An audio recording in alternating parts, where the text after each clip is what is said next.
Milas, Muğla'nın 3. büyük ilçesi. 11 milyon dolayında zeytin ağacı var. Hem Karya uygarlığına hem de Menteşe oğulları beyliğine başkentlik yapmış. Karyalılar korsan bir kavim olarak Akdeniz'de egemenlik kuruyorlar. Bu bölgenin ürünlerini de götürüyorlar. Götürdükleri ürünlerin başında da zeytinyağı var.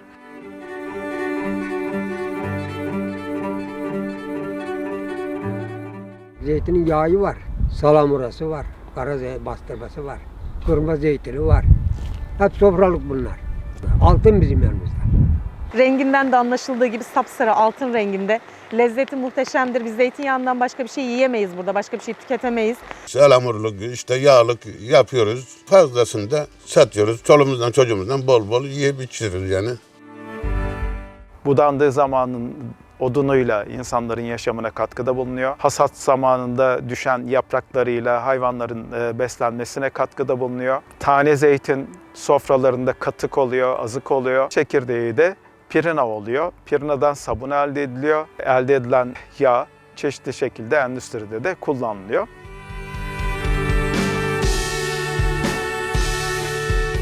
Bu bölgede memecik türü dediğimiz bir zeytin türü vardır. Kendine özgü bir aroması var. Zeytinin ve zeytinyağının içindeki polifenol dediğimiz yararlı bileşen miktarı çok yüksek. Avrupa Birliği'nde coğrafi işareti almış tek zeytinyağımız.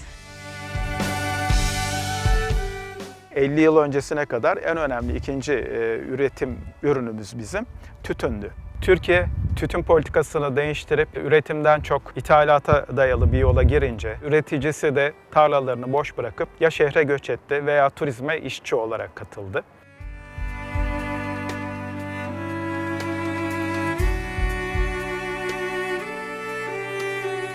Herkes kendi gücü kadar zeytin dikmeye, ekmeye başladı. Tarım ve zeytincilik, bir de hayvancılık. 3 şeyle geçiniyor buradaki insanlar. Meydana getirdik, karılttık ama santral olduğundan verim yok, verim düşük. Bu ağaçların bir anlamda doğal özelliği 2 yılda bir ürün vermesi. Son zamanlarda giderek uzadı. 3 yıl, 4 yıl hatta 5 yıl süresince ürün vermeyen zeytinlikler var. Şu anda bunlar konusunda araştırmalar sürüyor ama insanlarda oluşan genel kanı termik santrallerin etkisi. Bacalarından çıkan kükürt dioksit havanın nemiyle birleştiği zaman da sülfürik asite dönüşüyor. Ya da yağmurlarla birlikte o kükürt dioksit aşağıya indiğinde ağaçların, bitkilerin üzerine yağdığında asit etkisi yapıyor.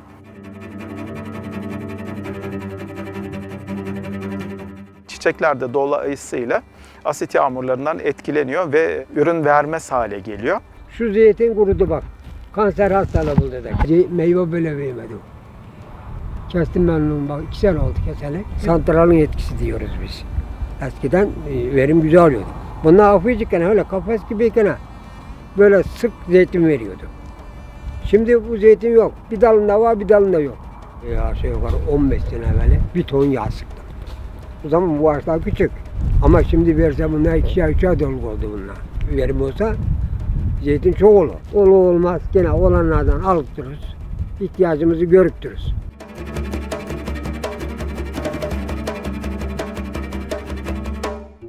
Köylüler eski yıllarda bayramdan bayrama alışveriş yapmak için Milas'a gelirken yanlarında zeytinyağı getirirler, onları tüccara satarlar, ondan edindikleri parayla da bayram alışverişlerini yaparlardı.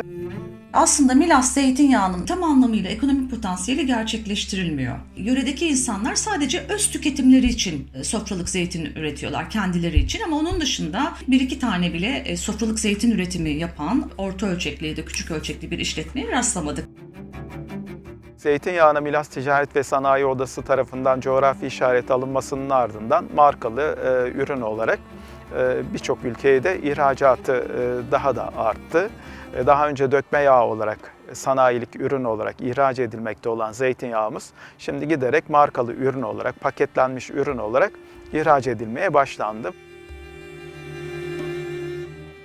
Dedik ki eğer uluslararası, örneğin bir Toskana zeytinyağı ya da bir Sierra de Segura'da üretilen zeytinyağlarının coğrafi işaret tescilli zeytinyağı üretiminin toplam zeytinyağı üretimi içerisindeki paylarını ve onların fiyatlarını da baz alarak acaba biz Milas coğrafi işaret tescilli zeytinyağımızı bu seviyeye getirirsek ne kadar gelir elde edebiliriz diye bir hesaplama yaptık. 4,5 milyondan 60 milyon TL. Bu %1000'den daha fazla artış demek.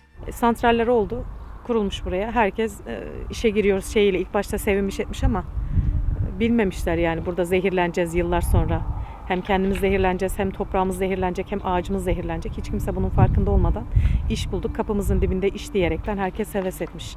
Ama şimdi hangisine sorarsanız sorun. Oradaki iş mi, tarlam mı, toprağım mı dediğin zaman tarlam toprağım der yani. Çünkü toprağımız ömürlük bizim, ata toprağımız.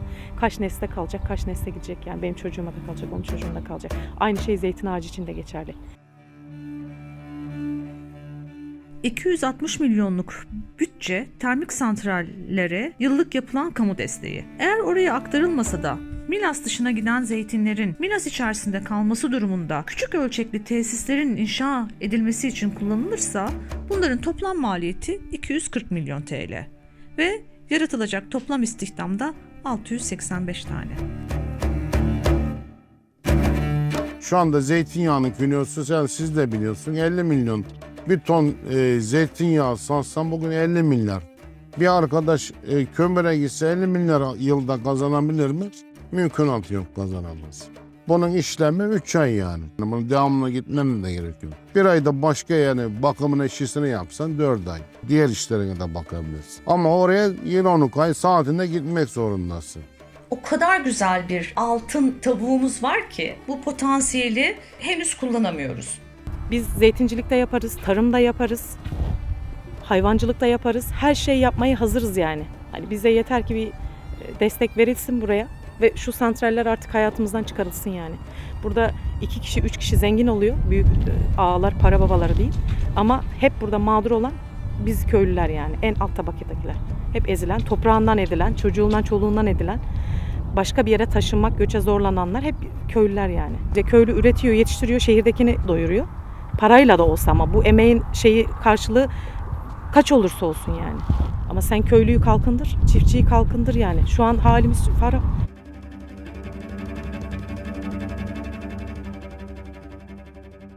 Eğer orta ölçekli olursa bu üretim tesisleri, bu durumda da aslında 500 milyon TL'ye ihtiyaç var. Termik santrallerine 2 yıl verilmemiş olsa bu üretim tesisleri kurulmuş olacak. İş imkanı çok. Bak şu anda Bodrum'a git, bir sürü otel var. Havalimanı var. Buranın iş imkanı çok aslında. Santral hep kendini gösteriyor ya. Elektrik biz elektrik istemiyoruz artık. Vallahi bak elektrik istemiyorum. Ben ya gaz lambasına oturmaya razıyım dedim ya. Benim toprağımı almasın yani. Beni mağdur etmesin. Ben üretmek istiyorum ya, yetiştirmek istiyorum. Yani Bodrum'dan çok rahat bir şekilde zeytin hasat şenlikleri olsun, anıt ağaç rotası olsun, Milas'ın bu 27 antik kenti olsun, turist çekilebilir. Eski zeytinyağı işleme yerleri var. Bunlar müzelere döndürülebilir. Bu santral olmadan, elektrik de olmadan insanlar yaşıyor idi. Evet, elektrik tabii ki çok değerli bir şey ama bunun elde etme yöntemleri başka iken illa da kömür diye tutturmanın bir alemi yok yani. Rüzgar doğudan estiği zaman ki bu kadar güzel doğanın ortasında olmasına rağmen kömür kokusundan nefes alamıyorsunuz, içeri giriyorsunuz.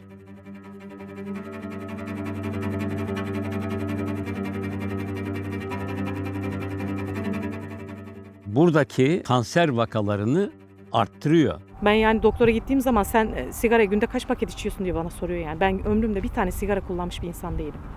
Yani akciğerlerim bitirmiş benim. Maalesef. Yani 40 senedir çekmişiz, bir 30-35-25 sene her neyse bir gün dahi çekmek istemiyoruz artık yani. Samlar ve Sek köylerinde kömür ocaklarının olduğunu çocukluğumuzda biliyorduk. Ama kömürün bu kadar zarar verdiğini bilmiyorduk. Yahut da bize geleceğini hiç tahmin etmiyorduk. Bu devamlı böyle geldi. Barajaj. 2014-2017'lerde bizim arazilerimize doğru geldiler. Aldılar zeytinliklerimizi bir kısmını. Işıkdere en son yok edilen yerleşim yerlerinden biri.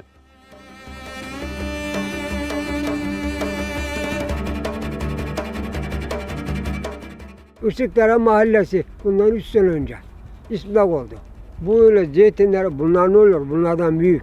Tekine değil. Bölümüne 13 lira para verdiler. Yani bizim mahalle kalktı. Kömür yok zeytinlikte dedik. Bunu ne için alacaksınız? Biz oraya koyunca size orası heyelan yapar dediler.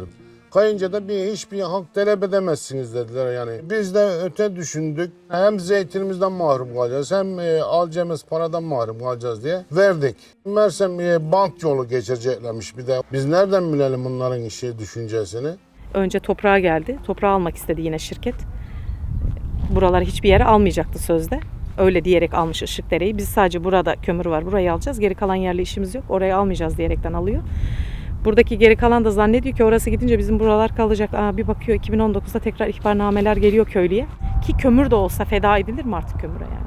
Biz 40 yıldır zaten kömürün gölgesinde yaşamışız. Onun zehrini solumuşuz. 2019 yılında 300-400'den fazla parsel zeytinlik tarım arazilerini almak üzere şirket, ben de dahil, ihtarname gönderdi. Belki bugüne kadar 20-30 bin zeytin Işıkdere'de istimlaktan sonra kesilip odun edildi ve yakıldı. Hem de nasıl yaptılar biliyor musunuz? Şirket zeytinleri ben kesemiyorum siz kesin dedi. Ve vatandaş bilmediği için zeytinlerini gitti kesti odun edip sattı. Çünkü zeytin kanununa göre zeytini kesmek izne tabi. Suçu bile köylünün kendisine işlettiler. Kardeşimiz geçen gün görüştüm Milas'ta. Bu zeytin kanununu bilseydik bugüne kadar ben 3000 tane zeytin kestim odun ettim dedi. Fırıncılara sattım dedi. Yapar mıydım onu dedi. Ve şimdi köylüler uyandı. Zeytinliklerine dokundurmuyorlar. Kendileri de kesmiyor. 2019, 2020'de zeytinlerinizi sökün yahut da kesin alın dediler. Sökmeyeceğiz de kesmeyeceğiz de dedik biz. Çünkü zeytin yasası var dedim. Sökersek kesersek biz cezalandırırız.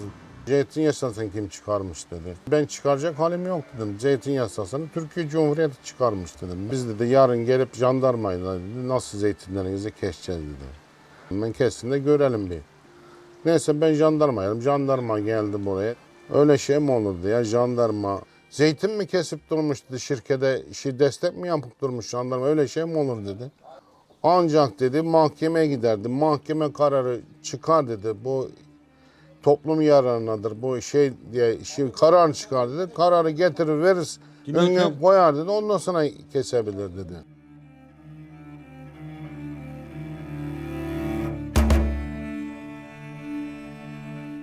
Bozuyorsun ben yapacağım diyor. Yerine ağaç dikeceğim, ağaçlandırma yapacağım. Görüyoruz diktikleri ağaçları. Sırıtıp kalıyor böyle. O kapkara kömürün şeyindeki. Ot bile bitmiyor diyoruz yani. Çocuk mu kandırıyorlar? Sen yerin en güzel toprağını alıyorsun bir yere kürüyorsun. Sonra da diyorsun ki kömürü çıkarttıktan sonra ben burayı ağaçlandıracağım. Bir yandan zehirliyorsun bir yandan ağaç dikiyorsun. Öldürüyorsun yani. Medyaya çıkıp vatandaşın zeytinlerini hiç kesmedik ve söktük. Nakil sökme ücretini biz karşıladık. Nereye dikmişler? Bir tane dikili ağaç göstersinler bana.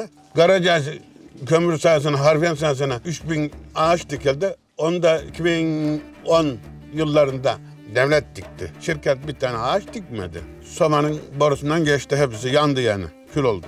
Niye bu tahribatı yapıyor? Elektrik enerjisine ihtiyacımız var diye yapıyor. Elde ederken siz insanları zehirleyerek öldürüyorsunuz.